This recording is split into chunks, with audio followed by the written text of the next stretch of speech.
নমস্কার বন্ধুরা, মিষ্টু এন্ড মধুমিতাস কিচেনে তোমাদের সবাইকে স্বাগত।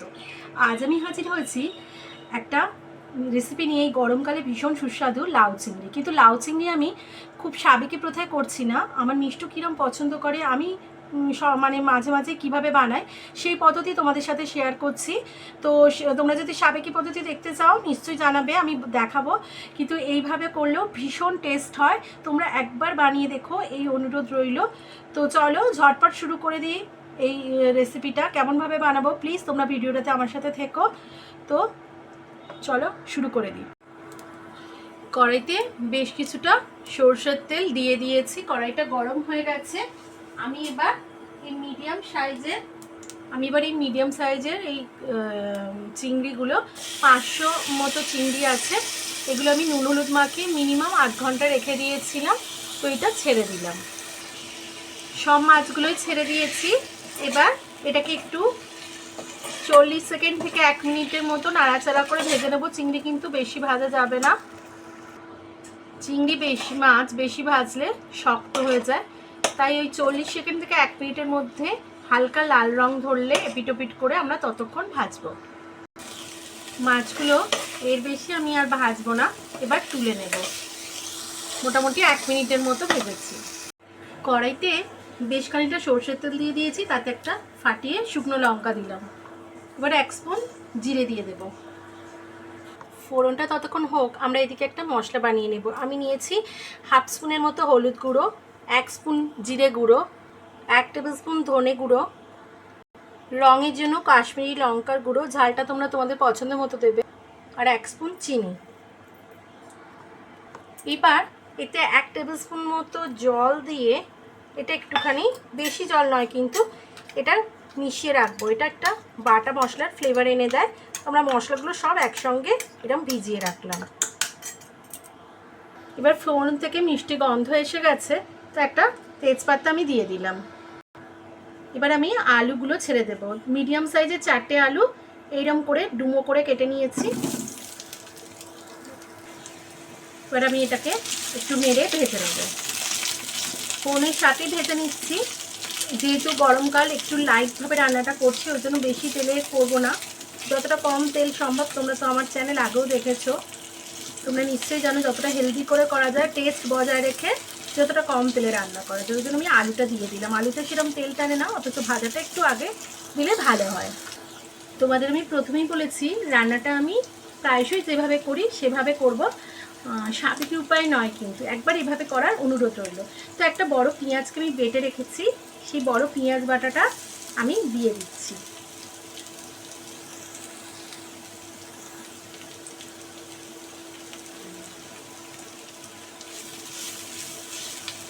আলুগুলো সাইডে ভাজা হচ্ছে, মাঝখানে পেঁয়াজ বাটাটা দিলাম।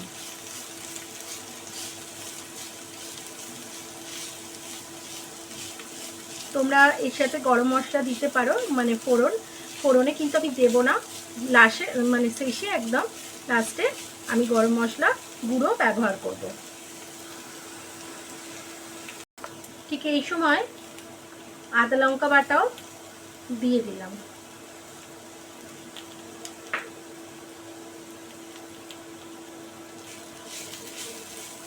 দিয়ে এর সাথে নেড়ে নেব।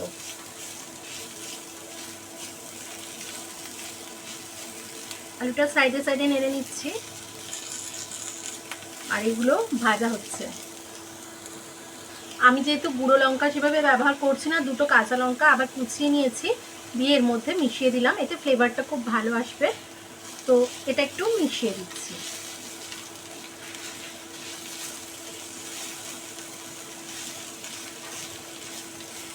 ঠিক এই সময় আমি যে বাটনাটা আগে করে রেখেছিলাম সেটা দেবো। তার আগে একবার টমেটোটা নিয়ে নেবো। একটা বড় সাইজের টমেটো আমি ডুমো ডুমো করে ছোট ছোট করে কেটে রেখেছি। তোমরা চাইলে বেটে বা পিউরি করেও দিতে পারো, আমি এভাবেই দিচ্ছি। এর সাথেই রান্না হতে হতে কষতে কষতে একদম গলে যাবে আশা করছি। ফিরে এলাম মিনিট খানেক পর। হাফ লাউ আমি এইভাবে কেটেছি, দেখো এই সবুজ অংশটা কিন্তু রাখতে হবে। এই সবুজ অংশটা না রাখলে একদম গলে পাক হয়ে যাবে। তো এইরকম সাইজ করে আমি কেটে নিয়েছি লাউটাকে। তো এই লাউটা হাফ লাউ একটা গোটা লাউ দিয়ে নিই। তো এটা পুরোটা দিয়ে দিলাম। ঠিক এই সময় আমি পরিমাণ মতো নুনটা দিয়ে দেবো, দিয়ে একটু কষিয়ে নেবো। নুনটা দিলে খুব তাড়াতাড়ি জল ছাড়ে আর কষাতেও সুবিধা হবে আর তেলও বেশি লাগবে না, তাই জন্য নুনটা ঠিক এই এতেই পরিমাণ মতো দিলাম। যখন মশলা দিয়ে কষাবে জল দেওয়ার পর একবার টেস্ট করে নেবো, আমি বলে দেবো, ঠিক ওই সময় একবার টেস্ট করে নেবে নুন মিষ্টিটা ঠিক আছে কিনা, সেই অনুযায়ী মিশিয়ে দেবে।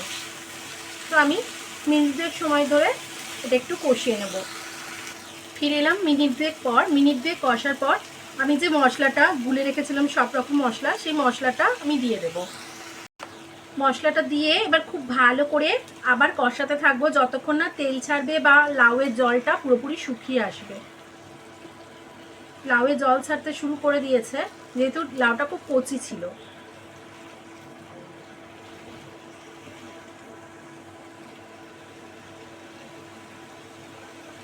চিংড়ি মাছটা আমরা আগেই ভেজে রেখেছি। আর সাবেকি প্রথায় পেঁয়াজ ব্যবহার করা হয় না, টমেটো ব্যবহার করা হয় না, কিন্তু একবার বন্ধুরা তোমাদের রিকোয়েস্ট রইলো একবার এইভাবে বানিয়ে দেখো। সাবেকি তো খেয়েছো, একবার এইভাবে করবে, জাস্ট বারবার করতে ইচ্ছে করবে। আমার মিষ্টুর খুব পছন্দ, তাই এই রেসিপিটা আমি তোমাদের সাথে শেয়ার করলাম।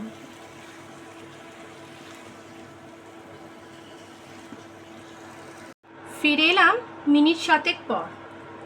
বন্ধুরা যখন জল ছাড়তে শুরু করেছিল তখন আমি এটাকে ঢাকা দিয়ে দিয়েছিলাম সেদ্ধ হওয়ার জন্য। এবার আমরা চেক করে নেবো। দেখো লাউ কিন্তু একদম সেদ্ধ হয়ে গেছে। আলুটা চেক করছি, এই দেখো আলুও সেদ্ধ হয়ে গেছে। তো এই সময় আমরা চিংড়িটা অ্যাড করে দেবো। ঠিক এই সময় আমি ভাজা চিংড়ি মাছগুলো অ্যাড করে দিলাম, দিয়ে এর সাথে মিশিয়ে দেব। এরপর বেশিক্ষণ রান্না করতে হবে না, মিনিট 4 মতো রান্না করে নেবো আমরা। একদমই জল নেই, তাই একটু জল অ্যাড করে দেবো। চিংড়িগুলোর স্বাদ যাতে এর মধ্যে এসে যায়, লাউ আর আলুর মধ্যে ঢুকে যায়, ঠিক সেই জন্য জাস্ট 2 টেবিল স্পুন মতো। তোমরা জুসটা নিজেদের মতো করবে, তবে লাউ চিংড়ি একটু মাখো মাখোই হয়। স্বাদ বাড়াবার জন্য 2টো চেরা কাঁচা লঙ্কা দিয়ে দিলাম আর 1 স্পুনের মতো গরম মশলা গুঁড়ো ছড়িয়ে দিলাম। দিয়ে খুব ভালো করে মিশিয়ে আরও মিনিট 4 মতো ঢাকা দিয়ে রান্না করে নেব।